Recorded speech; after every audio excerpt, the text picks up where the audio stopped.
Shalom saudara, saya percaya kita dalam keadaan baik dan luar biasa. Pada Voice of Pentecost kali ini, kita akan membahas mengenai apakah orang yang sudah meninggal dapat menjumpai kita? Saudara pernah tidak mimpi didatangin orang terdekat yang sudah meninggal, lalu kita bingung, apakah orang yang mendatangi kita ini adalah betul orang terdekat kita atau bukan? Bagaimana kita dapat menjelaskan peristiwa unik namun nyata seperti ini? Mari kita lihat 3 anggapan yang berkembang di masyarakat Kristen secara luas dan apa kata Alkitab mengenai hal tersebut.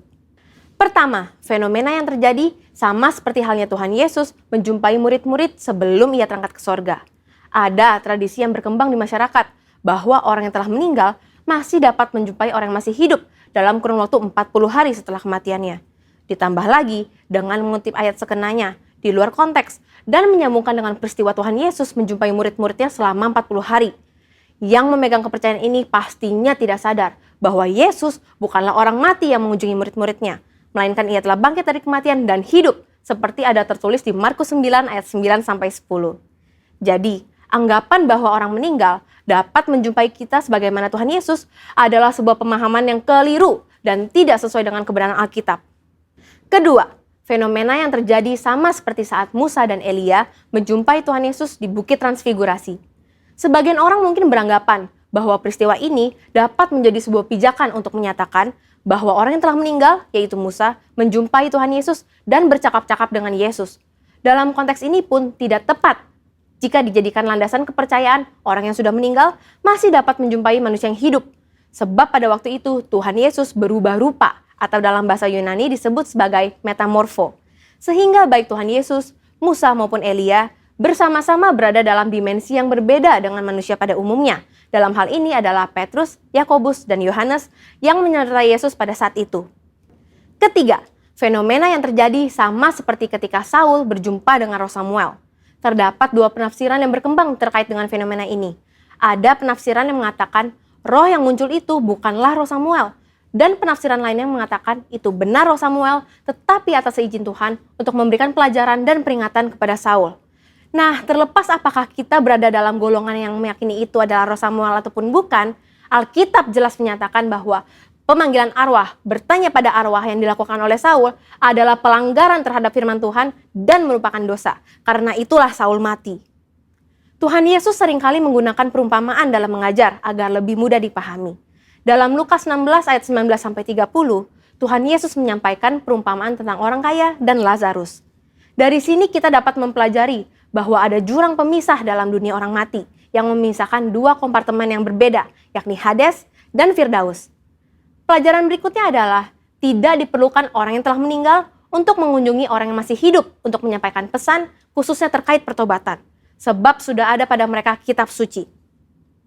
Mungkin ada saudara yang masih bertanya, lalu bagaimana mimpi yang tidak bisa kita rencanakan bisa terasa sangat nyata, seakan-akan orang yang sudah meninggal datang menjumpai kita?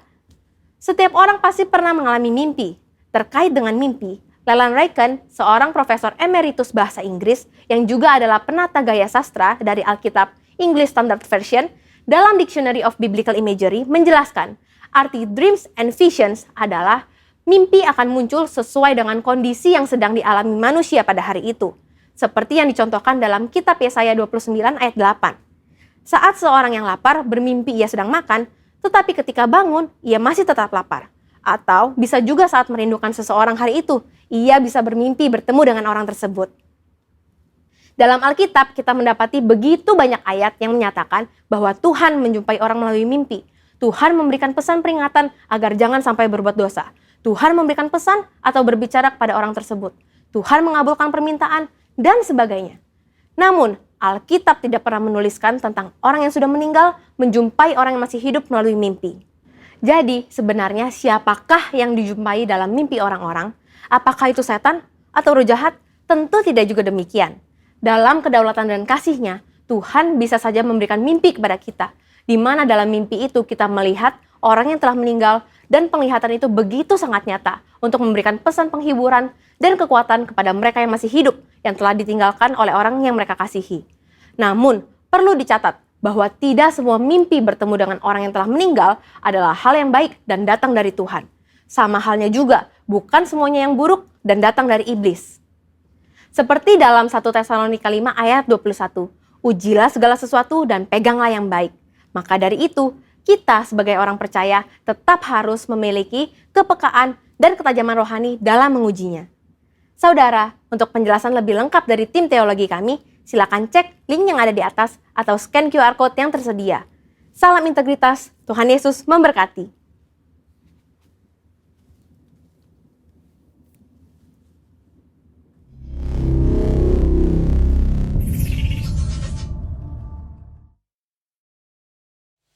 Haleluya, Bapak Ibu Saudara yang terkasih dalam nama Tuhan Yesus. Shalom. Saya percaya hari ini ada sukacita Tuhan, baik yang ada di rumah-rumah maupun yang ada di jalan. Tuhan Yesus mengasihi kita semua. Amin. Mari sama-sama saya undang kita bangkit berdiri. Anggur baru tercurah di tempat ini dan berkatnya melimpah. Yang percaya katakan amin. Yang percaya katakan yes. Haleluya. Mari berikan kemuliaan bagi Allah kita.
hanya Engkau Allah yang setia bagi kami Tuhan.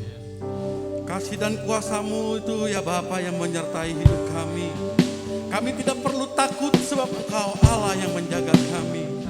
Kami tidak perlu takut karena Engkau Yesus yang memelihara kami. Terima kasih Bapa. Haleluya.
how great, how great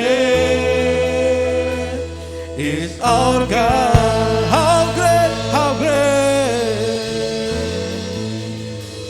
how great is our God. Sing with me, how great is our God. And all will sing, how great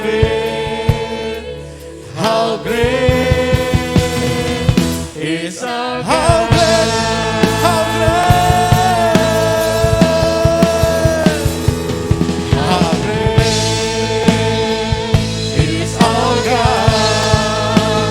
Sing with me, how great is our God. And all will sing, how great is our God. Name above all names, hallelujah. Name above all names, worthy of all praise. My heart will sing, how great is our God. Name above all names, name above all names, worthy of all praise. My heart will sing, how great is our God. How great is our God. How great is our God. Sing with me, how great is our God. All will sing, how great is our God.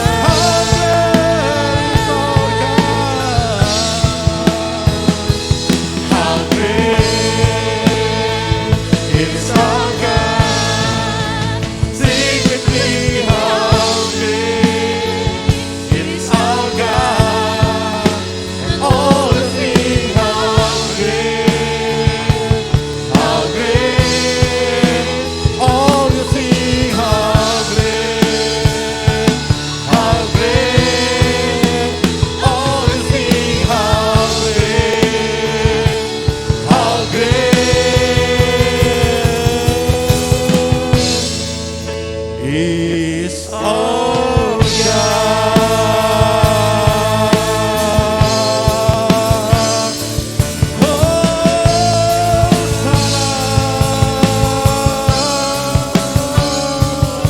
How great our God. Engkau Allah yang layak menerima pujian kami Tuhan.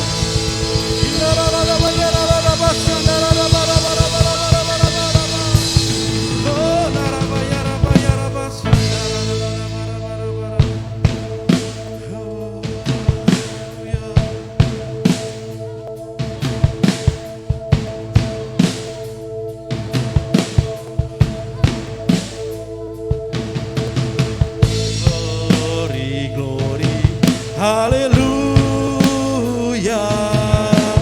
Glory, glory, hallelujah. Glory, glory, hallelujah. Hallelujah, puji. Glory, hallelujah. Glory, glory, hallelujah.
Terima kasih Tuhan Yesus, kalau kami boleh bersama-sama memuji dan menyembah Engkau. Biarlah tetap terus Engkau yang dimuliakan dan diagungkan di dalam hidup kami ya Bapa. Dan saat ini kami siapkan hati kami. Kami mau mendengarkan sebagian daripada kebenaran firman-Mu.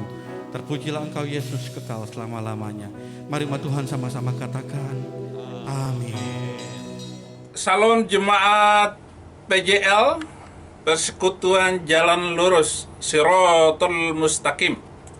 Terima kasih kesempatan ini saya akan berbicara tentang salib adalah kebanggaan. Saudara, berbicara salib bukan berbicara tentang kayu yang lambang salib, bukan itu, tetapi berbicara salib adalah berbicara tentang Yesus Kristus yang mati di atas kayu salib. Bentuk salib itu bukan juga Yesus Kristus yang dimaksud, tetapi bagaimana kita mengerti bahwa Yesus Kristus yang mati di kayu salib itu adalah untuk memberkati kita dan memberi berkat, memberi mujizat kepada kita dan mengerjakannya bagi kita untuk menyelesaikan segala sesuatu. Kita bangga dengan salib, saya bangga dengan Yesus Kristus. Berarti Yesus yang mati di atas kayu salib itu telah memberikan segala-galanya bagi kita semua dan menjadi panutan bagi kita di dalam melanjutkan kehidupan kita di dunia, bahwa kita harus banyak menderita karena mengikuti kebenaran. Tetapi bagaimana Tuhan Yesus memberkati dan memberikan mengerjakan mukjizat adalah Tuhan yang mati yang di atas kayu salib dan yang menyelesaikan segala-galanya. Di dalam kita baca di Galatia 6 ayat 12, mereka yang secara lahiriah suka menonjolkan diri, mereka lah yang berusaha memaksakan untuk bersunat hanya dengan maksud supaya mereka tidak dianiaya karena salib Kristus. Ayat 13, sebab mereka yang menyunatkan dirinya pun tidak memelihara hukum Taurat, tetapi mereka yang menghendaki supaya kamu menyunatkan diri agar mereka dapat bermegah atas keadaanmu yang lahiriah. Jadi, saudara-saudara, apa gunanya bersunat tapi tetap melakukan hal-hal yang buruk? Apa gunanya bersunat kamu korupsi, menipu, bohong? Apa gunanya sunat kamu nggak sholat, nggak sembahyang? Itu maksudnya. Maka percuma semuanya itu kalau Anda tidak memahami apa maksud daripada salib itu sendiri. Nah, saudara-saudara, perhatikan kalimat mereka yang secara lahiriah suka menonjolkan diri hanya karena jidat hitam. Oh, sombongnya minta ampun, lalu melihat orang di sekitarnya tidak berguna, orang di sekitarnya rendah karena tidak jidatnya hitam, atau pakaiannya, atau pakai segala macam aksesoris keagamaan itu dijadikan kebanggaan oleh mereka. Bukan itu, saudara-saudaraku. Ya, itu perhatikan. Persoalan dalam rumah tangga, gereja, masyarakat, dalam kehidupan ini adanya orang-orang yang suka menonjolkan diri, merasa dirinya lebih hebat dari orang lain dan mencari panggung untuk dirinya sendiri, sehingga yang terlihat hanya dia yang benar, hebat, dan berhasil. Lihat itu gambar-gambar di sepanjang jalan, muncul tokoh-tokoh politik. Padahal apa? Tidak ada yang dibanggakan selain salib Kristus. Dan pemimpin-pemimpin bangsa yang sederhana, yang menyalibkan diri, yang hidupnya susah, itu yang menunjukkan kepada rakyatnya bagaimana dia berubah. Lalu dia tidak melakukan hal-hal yang buruk. Itu lebih bagus. Itu namanya pengertian menyalibkan diri, yaitu berhenti dari kejahatan, berhenti dari tipu, menipu, dan korupsi. Saudara-saudara, di akhir zaman ini Tuhan sedang memisahkan antara kambing dan domba. Alkitab berkata, Ia akan memisahkan mereka. Seorang daripada seorang, sama seperti gembala memisahkan domba dari kambing. Dan ia akan mendapatkan domba-domba di sebelah kanannya dan kambing-kambing di sebelah kirinya. Masing-masing akan semakin nyata keberadaannya, akan bertambah jahat. Alkitab juga tegaskan, mereka yang secara lahiriah suka menonjolkan diri, mereka yang berusaha memaksakan kamu, mereka menekan kita untuk taat dan sama seperti dia. Dan bagi kita hal itu, bagi orang yang percaya, bagi yang memikul salib, enteng aja dan memandang itu hal biasa. Tetapi ketika kita melihat bagaimana pengertian salib itu sendiri di dalam kehidupan kita, maka luar biasa kehidupan orang percaya akan bangga dengan salib itu sendiri.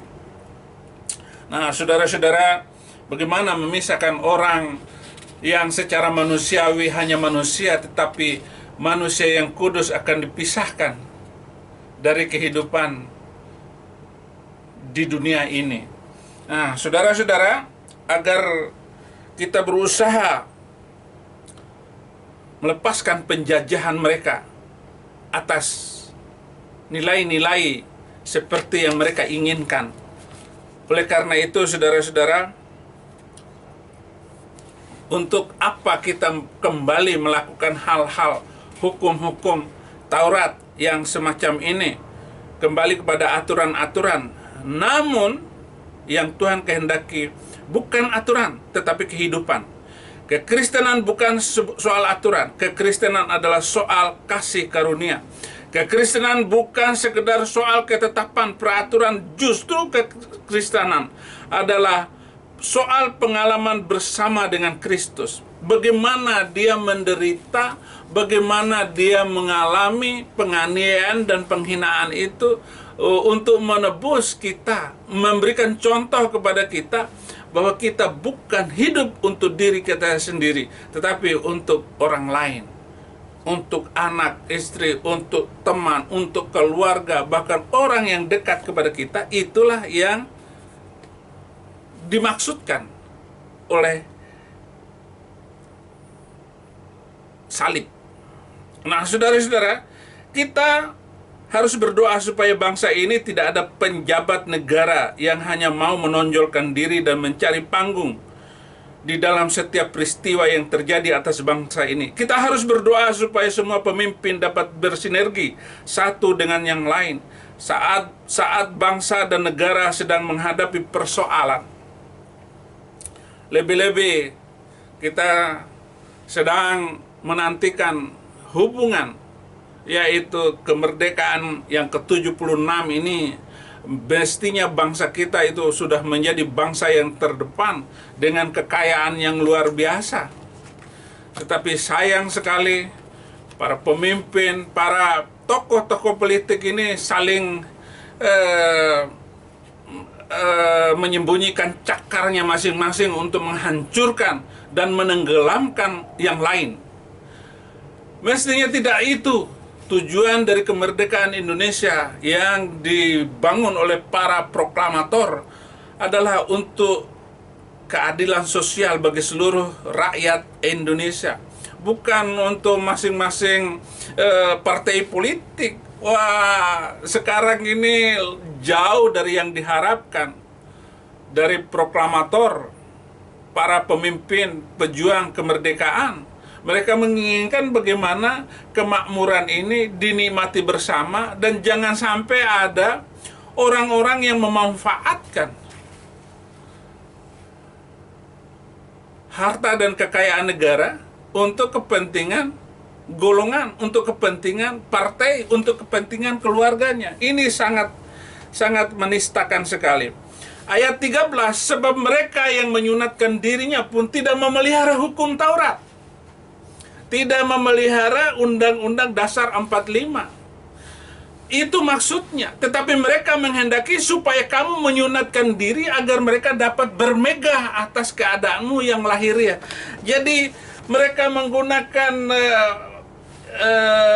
simbol-simbol agama untuk membuat kita taat di dalam kebodohan, taat di dalam cara mereka. Padahal mereka sebenarnya menjajah hatimu, menjajah otakmu, menjajah pikiranmu.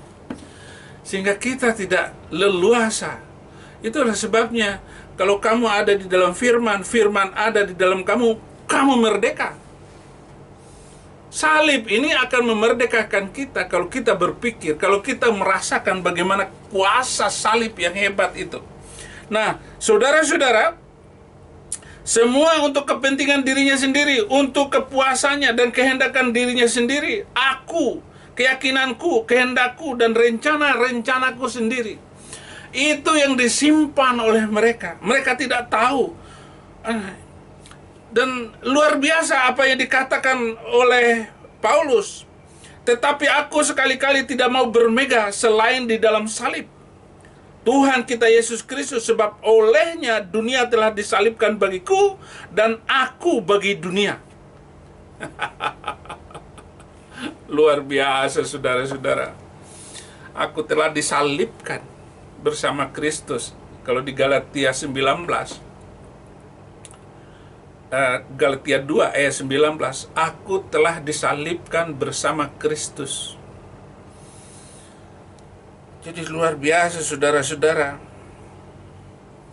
Di ayat 14, sekali-kali aku tidak mau bermegah selain di dalam salib Tuhan kita Yesus Kristus, sebab olehnya dunia telah disalibkan bagiku dan aku bagi dunia. Saya tidak perlu lagi di dunia ini, ya hanya makan dan minum cukuplah. Dalam waktu-waktu dekat ini mari kita bergandeng tangan memenangkan Indonesia bagi Kristus.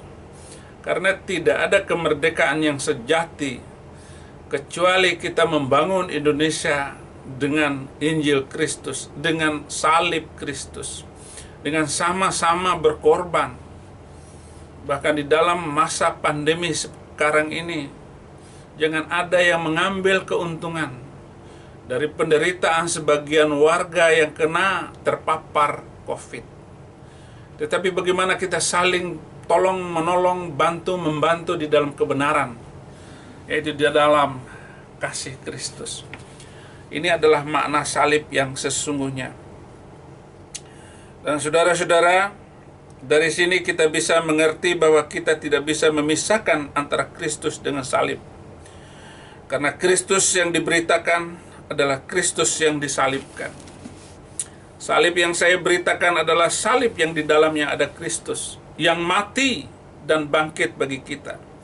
Inilah yang menjadi dasar Paulus mengajarkan kepada kita makna salib itu sendiri. Dan kalau Paulus itu mencari-cari kepentingan dirinya sendiri, saya kira dia tidak keliling Eropa untuk memberitakan Injil, memberitakan kasih Kristus. Saya tidak bisa membayangkan bagaimana Paulus berulang kali di dalam penjara, bagaimana dia dirajam, dilempar dengan batu, kapal karam, dan dia ditipu, diancam oleh bahaya, di gurun, di hutan, di kota, di kampung-kampung, dan dia menemukan saudara-saudara palsu di dalam pelayanannya. Saya tidak bisa mengatakan bagaimana keadaan dia, membayangkan bagaimana penderitaannya. Saya hanya sekali di penjara saja sudah rame se-Indonesia, rame se-dunia. Saudara-saudara, kita harus bermegah karena salib ini. Maka kita harus bangga dengan salib. Tuhan kita bukakan mata kita dengan pengajaran yang luar biasa. Dia mati di atas kayu salib. Kalau aku bermegah, aku mau bermegah karena salib yang olehnya dunia telah disalibkan. Dunia telah disalibkan bagiku dan aku bagi dunia. Ini pernyataan yang luar biasa saudara-saudara. Ketika saya baca ini di dalam penjara, waktu saya dalam penjara, saya senang sekali, saya suka sekali membaca surat-surat Paulus dengan air mata, kadang-kadang dengan tertawa, kadang-kadang ngakak sendiri saya membaca surat-surat Paulus bagaimana semangatnya yang berkobar-kobar itu. Maka di dalam kesibukan memikirkan kebaikan Tuhan akan membuat kita tidak punya waktu untuk memikirkan hal-hal yang menyakitkan dan mengecewakan. Salib ini memang bayangannya penderitaan. Tetapi kalau Anda dikaruniakan untuk menikmati salib, maka Anda tidak pernah sakit, tidak pernah menderita. Jalan terus, tetapi hayati bagaimana baiknya Tuhan di dalam memberikan seluruhnya kepada kita semua. Sehingga kita hari ini mengalami kemerdekaan sesungguhnya karena salib Kristus. Di ayat 15-nya, saudara-saudara, ayat 15-nya, sebab bersunat atau tidak bersunat tidak ada artinya, tetapi menjadi ciptaan baru, itulah yang ada artinya. Jadi manusia ciptaan baru di dalam Kristus. Hijrah kepada Kristus. Nah, inilah hijrah yang sesungguhnya, yaitu di dalam Yesus Kristus, Tuhan dan Juru Selamat kita. Bukan hijrah sekedar untuk mendapatkan makan dan minum dan kehidupan dunia.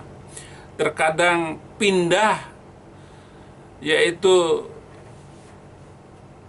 eksodus, pindah keluar dari penderitaan kepada kehidupan yang menyenangkan, keluar dari perbudakan Mesir. Kalau Musa membawa 3,5 juta orang Israel keluar dari Mesir untuk masuk ke dalam tanah perjanjian, eksodus namanya, hijrah di dalam pengertian Nabi baru. Tetapi sesungguhnya kita hijrah yang sebenarnya adalah pindah dari kegelapan menuju terang, yaitu menerima Yesus Kristus sebagai Tuhan dan Juru Selamat. Dan mukjizat terbesar dalam kehidupan saya adalah pindah dari Islam kepada Kristen, seperti yang saya alami hari ini. Itulah pindah yang sesungguhnya, itu adalah hijrah yang sejati.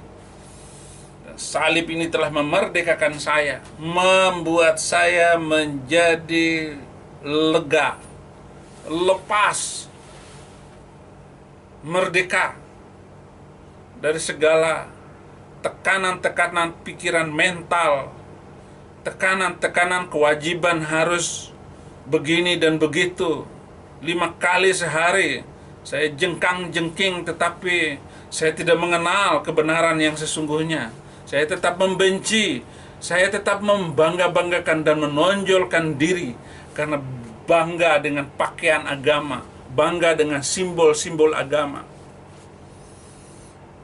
Sampai suatu saat saya mengenal Yesus Kristus sebagai Tuhan dan Juru Selamat.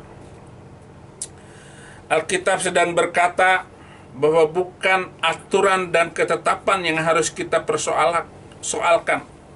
Makanya Yesus tidak pernah berkata, beritakan teologia. Nah, teologi saya begini-begini. Enggak ada perintah, beritakan teologi saya. Tetapi beritakan Injil kepada setiap makhluk. Yesus juga tidak berkata, beritakan doktrin. Karena kalau kita beritakan doktrin, maka masing-masing pihak hanya sibuk dengan menonjolkan dirinya sendiri, menonjolkan gambar agamanya, menonjolkan logo gerejanya, menonjolkan tokoh-tokoh gereja mereka. Yang kita tonjolkan itu adalah salib Kristus. Ya, sebab bersunat atau tidak bersunat tidak ada artinya, tetapi menjadi ciptaan baru, itulah yang ada maknanya, ada artinya. Yesus juga tidak berkata beritakan doktrin, karena kalau kita beritakan doktrin, maka masing-masing pihak hanya sibuk dengan menonjolkan diri, sibuk dengan persoalan-persoalan yang tidak perlu. Tetapi kalau kita berbicara tentang pengalaman, maka berbeda. Karena setiap orang punya pengalaman yang berbeda-beda. Apakah pengalaman Musa bisa diadu dengan pengalaman Abraham? Tidak bisa. Itulah Yesus yang kita percaya. Selama fokus kita hanya teologi dan doktrin, maka gereja akan terus terpecah-pecah. COVID-19 ini mengajarkan kepada kita bahwa doktrin dan teologi tidak dapat menolong kita. Tetapi pengalaman bersama Tuhan seperti yang Paulus katakan, aku tahu kepada siapa aku percaya. Aku yakin dia yang berkuasa. Itulah yang saya percaya. Sampai kapanpun, sampai akhir dari seluruh perjalanan hidup saya. Tidak bisa dibuat, dipermainkan atau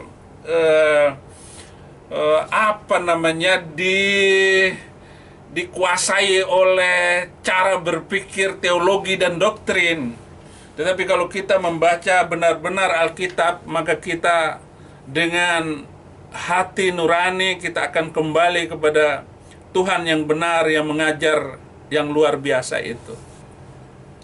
Firman Tuhan selanjutnya, aku tahu kepada siapa aku percaya. Saifuddin tahu kepada siapa menyerahkan dirinya, hanya kepada Yesus Kristus. Ketika pengalaman saya di penjara, saudara-saudara, saya digencet ke sana, digencet ke sini, sipir penjara, preman-preman, tetapi saya tetap memberitakan Injil.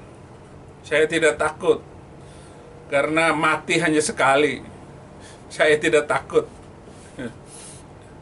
Ketika orang di sebelah saya mati di dalam sel tikus, penjaranya di dalam penjara, dia mati di belakang saya.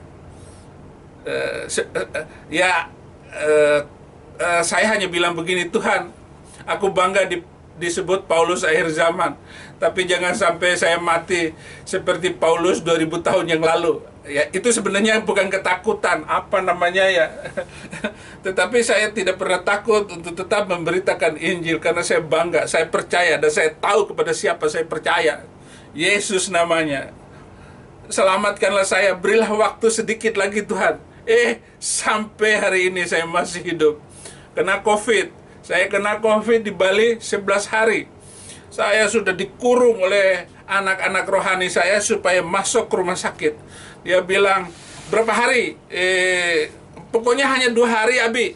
Ternyata setelah saya masuk 2 hari, masuk dalam serahkan diri ke rumah sakit, bukannya 2 hari, 11 hari baru negatif. Waktu di dalam rumah sakit pun saya sudah menyiapkan khutbah-khutbah saya. Banyak khutbah yang muncul ketika itu di dalam pikiran saya. Selalu saya bertanya dalam hati saya, apakah khutbah ini saya bacakan sekarang atau tunggu COVID? Lalu saya berpikir begini, bagaimana kalau COVID ini mematikan saya 2 hari lagi, 3 hari lagi? Kalau begitu, dalam keadaan infus, segala badan saya penuh kabel, semua makan minum harus pakai selang waktu itu. Lalu saya bilang begini, saya tetap khutbah dalam keadaan seperti ini, dalam keadaan COVID. Jadi saudara-saudara, ada kekhawatiran juga seperti itu.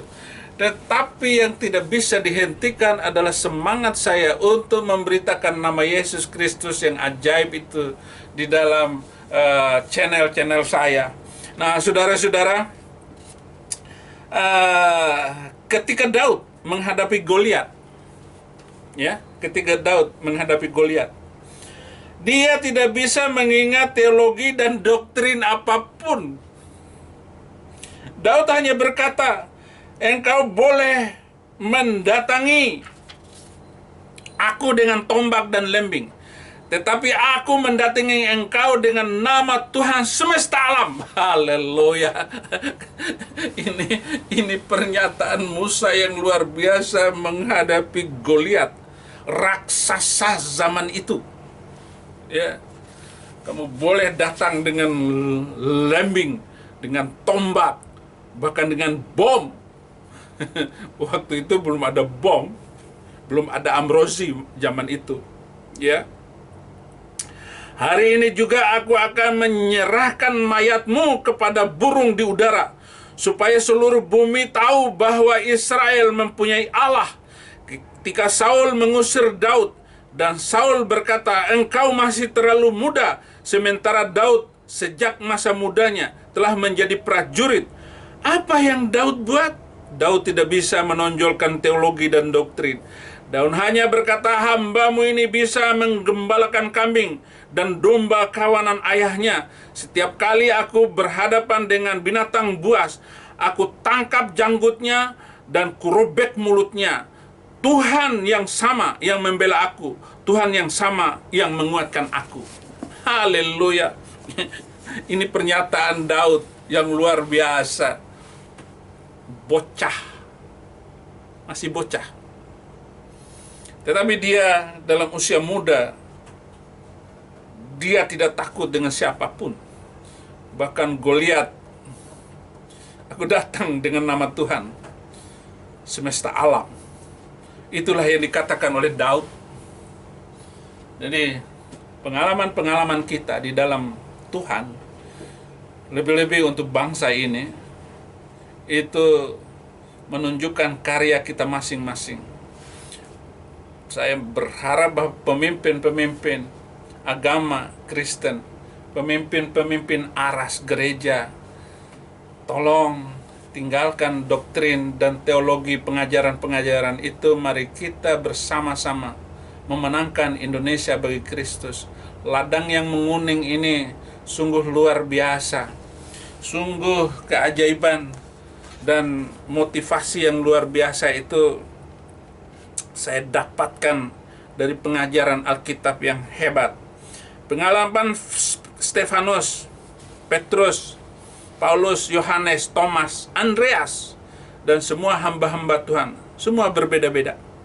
Tidak bisa saling berdebat siapa yang terbesar di antara semuanya. Saya juga tidak membanggakan diri karena dari Islam masuk Kristen.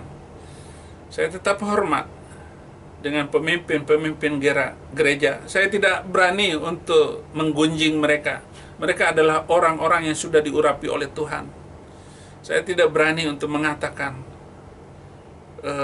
yang lain daripada yang bisa saya lihat dari dia. Saya tidak bisa menceritakan, menjelekan orang karena berita dari orang lain. Saya tidak berani.